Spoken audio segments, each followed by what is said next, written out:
Sa mga taga Panabo na gusto ng murang panggatong, dito lang po yan sa Purok 5, Southern Davao. So bago may milarga, nakita na ako ning naaday farm diri sa dragon fruit. Oh, dako man na ganing farm diri sa dragon fruit. Wow, ka nice. Ano yung mga hinog oh? Kita niyo na may hinog oh. Wow. So guys, welcome to his vlog. On this video mga kadong, isa papunta kami sa pinsan ng aking misis kung saan magserbisyo kami dahil last vigil na po.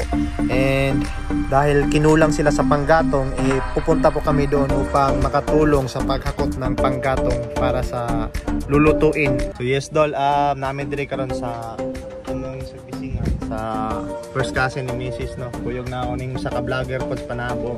Wala naman ni vlog ni si Boss Berne, pinakahawd na chef sa Caballo Crispy Chicken. Manguha mi og mga kahoy nga isugnod kay wa gi sugnod diri dapita. Am ta dapita Bern. Southern 5. Dito ta pana. Okay, let's go. Yes dol, so palabas na kami sa Rubiso Ono Subdivision kung saan makikita natin yung mga malaking bitak-bitak ng simento dyan sa labas sa circumferential road ng tinatawag naming Tadico Road. Ayan, papasok na kami dito sa Purok 5 Southern kung saan diretso na kami doon sa bansuhan or gawaan ng mga furniture supplies.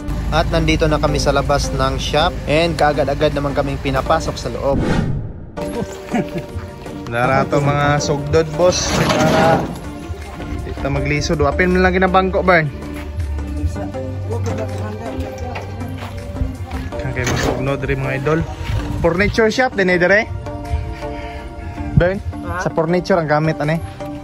At sa ilang minuto na kami nagtulong-tulong ay marami na po yung aming naikarga. Sa mga taga Panabo na gusto ng murang panggatong, dito lang po yan sa Purok 5, Southern Davao. Dol, so manami karga sa mga kahoy nga para ito sa muang serbisyuhan sa Namatyan. So bago may milarga, nakita na ako ning naaday farm diri sa dragon fruit. Oh, dako man na ganing farm diri sa dragon fruit. Kaya dapita, marokit ano niya mga idol. Ano dulo?